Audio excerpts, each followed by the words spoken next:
শাস্তি হ'বনে মুখ্যমন্ত্ৰীৰ নিজৰ মানুহ ময়ূৰ বৰগোহাঁইৰ? জাতীয় সংগঠনক বদনাম কৰা ময়ূৰ বৰগোহাঁইৰ সুৰক্ষাত নামিছে কোন? মুখ্যমন্ত্ৰীৰ মানুহক বচাবলৈ দেৱব্ৰত শইকীয়াক টাৰ্গেট নেকি? শিৱসাগৰত সাপ হৈ খুটি বেজ হৈ জাৰিছে কোনে? শিৱসাগৰৰ মিয়া খেদুৱা অভিযানৰ নামত সাম্প্ৰদায়িক সংঘাত সৃষ্টিৰ আচল ৰহস্য উদ্ঘাটন হোৱাৰ পাছতেই এতিয়া মুখ্যমন্ত্ৰীৰ নিজৰ মানুহ ময়ূৰ বৰগোহাঁইক ৰক্ষণাবেক্ষণ দিবলৈ উঠি পৰি লাগিছে কেইবাটাও চক্ৰ। ময়ূৰ বৰগোহাঁয়ে নিজৰ ঠিকাদাৰী কামত নিয়োগ কৰা বৰপেটা আৰু গোৱালপাৰাৰ শ্ৰমিকক পৰিস্থিতিৰ সুযোগ লৈ প্ৰাপ্য মজুৰি নিদিয়াকৈ খেদাই পঠালে শিৱসাগৰৰ পৰা। 15 লাখ টকা মজুৰি নিদি এই ঘটনাক তেওঁ দিব বিচাৰিলে উজনিৰ পৰা মিয়া খেদুৱা অভিযানৰ ৰূপ। ইয়াৰ বাবে ব্যৱহাৰ কৰিলে জাতীয় সংগঠনৰ নাম। নিজৰ প্ৰতিষ্ঠানত কৰ্মৰত সংখ্যালঘু শ্ৰমিকক প্ৰহাৰ কৰি আছু আটাছু লাচিত সেনা জিন্দাবাদ দিবলৈ বাধ্য কৰালে।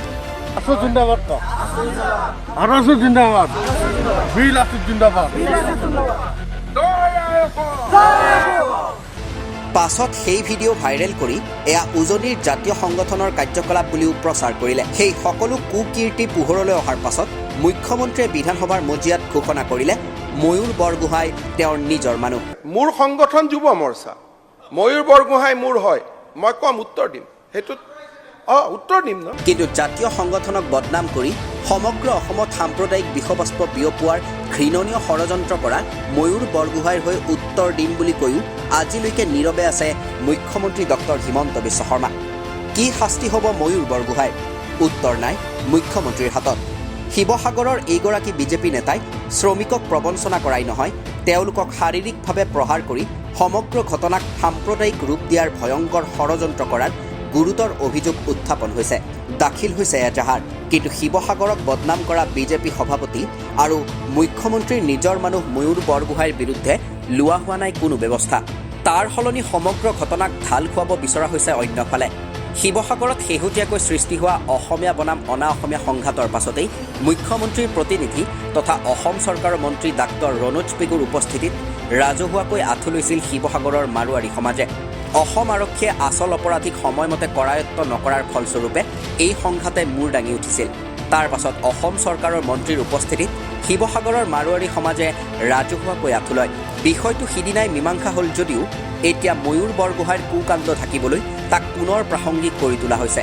শাসক পক্ষৰ সৈতে মিতিৰালি থকা বিশেষ চক্ৰই ময়ূৰ বৰগোহাঁইক বচাবলৈ গৈ এইবাৰ টাৰ্গেট হিচাপে লৈছে বিৰোধী দলপতি দেৱব্ৰত শইকীয়াক। তাৰ পাছতেই প্ৰতিক্ৰিয়া প্ৰকাশ কৰিছে নাজিৰাৰ বিধায়ক তথা বিৰোধী দলপতি দেৱব্ৰত শইকীয়াই। উজনিত ভেটি খহাৰ পাছতেই এইবাৰ বিজেপিয়ে উজনিক লৈ নতুন ৰাজনীতি আৰম্ভ কৰাৰ অভিযোগ দেৱব্ৰত শইকীয়াৰ। শান্তিৰ অসম জ্বলাবলৈ কোনে চক্ৰান্ত কৰিছে সেয়া ইতিমধ্যেই স্পষ্ট হৈ পৰিছে। মুখ্যমন্ত্ৰীৰ বিৰুদ্ধেও উত্থাপন হৈছে সাপ হৈ খুটি বেজ হৈ জাৰিব বিচৰাৰ অভিযোগ। আমাৰ উজনি অসমত এটা তেওঁলোকৰ গৌৰৱ গগৈ আটাইতকৈ ৰেকৰ্ড ভোটত হাৰিব বুলি কোৱাৰ পিছত বিজেপি দলে মুখ ঠেকেচা খোৱাৰ পিছত কেনেকৈ তাৰ খিলঞ্জীয়া ৰাইজৰ আৱেগ অনুভূতি আনিব পাৰোঁ, এই চক্ৰান্তৰ ফলশ্ৰুতিত এনেকুৱা ঘটনা হোৱা নাই বুলি কোনে ক'ব? যোৱাকালি বিজেপিৰ যিজন তাৰ সভাপতি, জিলা সভাপতিয়ে মাৰপিট কৰি আটাছু জিন্দাবাদ, আছু জিন্দাবাদ, কিবা লাচিত সেনা জিন্দাবাদ কৰাইছে বুলি যি ভিডিঅ' ওলাই গৈছে, তাৰপিছত এইবিলাক গোটেই চক্ৰান্তত কোন পক্ষ অসমৰ শান্তি জ্বলাবলৈ কাম কৰি আছে স্পষ্ট হৈছে। সেই গতিকে মই দাবী কৰোঁ যে যিবিলাকে এইবিলাক কাম কৰিছে তেওঁলোকৰ ওপৰত শাস্তি ল'ব লাগে। মানে চকু মুদি পেলাই আসামী দোষী বিচাৰি ফুৰিব নালাগে চৰকাৰে। দেৱব্ৰত শইকীয়াই স্পষ্ট কৰি দিলে যে তেওঁ যি মতামত আগবঢ়াইছে সেয়া প্ৰতিবাদী সংগঠনৰ বক্তব্যৰ আধাৰতহে কৈছে। পৰিস্থিতি নিয়ন্ত্ৰণত চূড়ান্তভাৱে ব্যৰ্থ হৈছে অসম চৰকাৰ, যাৰ বাবে এফালে মাৰোৱাৰী সমাজক আঁঠু কঢ়াইছে, আনফালে শিৱসাগৰৰ সংগঠনক বন চাইন কৰাইছে।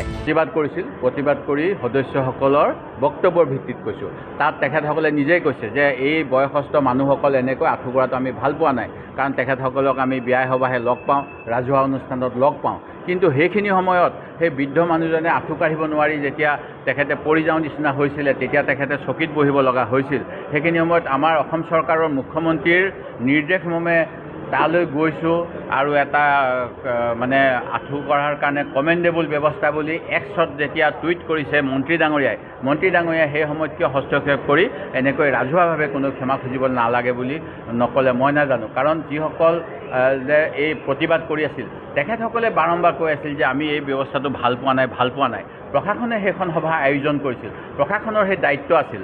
আৰু তাৰপিছত এতিয়া হাঁহ হৈ ফুটি বেজ হৈ যোৱাৰ নিচিনা ব্যৱস্থা কৰি যে আন্দোলন নকৰোঁ, ডিমাণ্ড নকৰোঁ বুলি বিভিন্ন সংগঠনক তাত চহী কৰাই থকা ব্যৱস্থা হৈছে। মুখ্যমন্ত্ৰী মহোদয়ে কালি এবাৰ কয় যে এইটো আমাৰ কোনোবা এজন শাসকীয় পক্ষৰ বিধায়কে টিভি চেনেলত কৈছে এই ক্ষেত্ৰত চৰকাৰে কৰা নাই। কিন্তু মুখ্যমন্ত্ৰী মহোদয়ে যোৱাকালি আপোনালোকে বিধানসভাৰ প্ৰচিডিঙত তেওঁৰ বক্তব্য চাব, তেখেতে নিজেই কৈছে যে আমি এইবিলাক চহী কৰাইছোঁ। সেই গতিকে এনেদৰেই বিতৰ্কিত বিজেপি নেতা ময়ূৰ বৰগোহাঁইক বচাবলৈ গৈ শিৱসাগৰক প্ৰতিদিনেই অস্থিৰ কৰি ৰখাৰ ষড়যন্ত্ৰ আৰম্ভ কৰাৰ এটাৰ পাছত আন এটা ঘটনা পোহৰলৈ আহিছে। শিৱসাগৰক ৰাজনৈতিকভাৱে অস্থিৰ কৰি ৰাজনীতিৰ ৰুটি সেকিবলৈ তৎপৰ হৈ পৰিছে এটা বিশেষ চক্ৰ। সেই ঘটনাক ঐতিহাসিক শিৱসাগৰৰ ৰাইজে কিদৰে গ্ৰহণ কৰে সেয়া হ'ব লক্ষণীয়।